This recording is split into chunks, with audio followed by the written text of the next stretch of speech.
చర్చ పెట్టమనండి, చర్చ పెట్టమనండి, చర్చ పెట్టండి, చర్చలో మాట్లాడదాం. అందుకే చర్చ పెట్టండి, చర్చలో మాట్లాడదాం. మోసం మాటలు చెప్పి సభను తప్పుతో పట్టించడానికి, సభను తప్పుతో పట్టించి ప్రజలు మభ్యపెట్టడానికి దయచేసి పెట్టారు చాలు.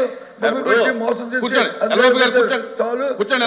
ఇంకా ఇక్కడ నుంచి అనుకోండి. మంత్రి గారు వాయిదా తీర్మానం తిరస్కరించిన తర్వాత దాని మీద ప్రభుత్వం తరపున మీరు వాదనగా దిగటం, మీరు క్లారిఫికేషన్ ఇవ్వడం అనేది అది కాదు.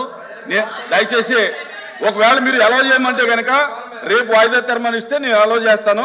ఈవేళ ఈ సబ్జెక్ట్ తిరస్కరించాను, ఇది అయిపోయింది, క్లోజ్.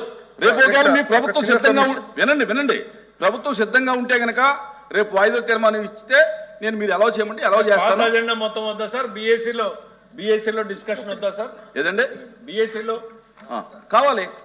ఎట్లా సార్? మన బిఎస్సీలో ఒకటి మాట్లాడతారు, ఇక్కడికి వచ్చి రోజు సభని డిస్టర్బ్ చేయడమే లక్ష్యంగా పెట్టుకుని రోజు అసలు సంబంధం లేనటువంటి అంశాలు.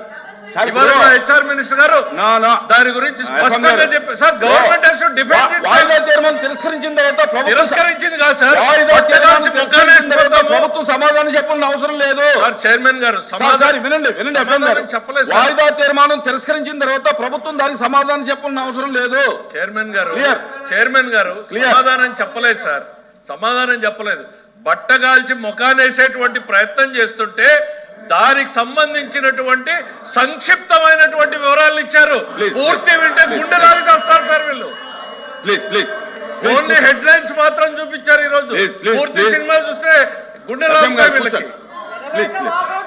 Papers including the list of business are deemed to have been laid on the table of the house. No, chairman sir, చిన్న రిక్వెస్ట్. గౌరవ ఎల్ఓపి గారు, నేను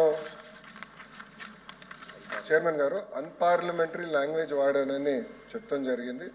ఆ వివరాలు ఏముందో చెప్పండి సార్. చెప్పండి, మీకేమేమి పడిందో మాకు అర్థం లేదు. నేను ఎక్కడ అన్పార్లమెంటరీ రికార్డ్ అయి ఉంటే గనక రికార్డ్ పంపండి. సెకండ్ సార్, రికార్డ్ అయి ఉంటే గనక పంపండి, నేను చూసి అందరు విన్నారు. 1 సెకండ్ అధ్యక్ష, ఇది చాలా ఇంపార్టెంట్ ఇష్యూ. ఇదే అంటున్నారు, మళ్ళీ ఆరోపణలు చేసి తప్పించుకుంటాం కాదు. I have never used any unparliamentary language. నేను చాలా గౌరవిస్తాను. బొత్స గారు అన్నాను, నేను ఎప్పుడు ఏకవచనంతో కూడా మాట్లాడలేదు.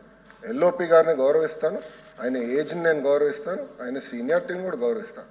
నేను బహుశా హౌస్లో ఫరూక్ గారు, బొత్స గారు సీనియర్ మెంబర్స్ అని చెప్పాను.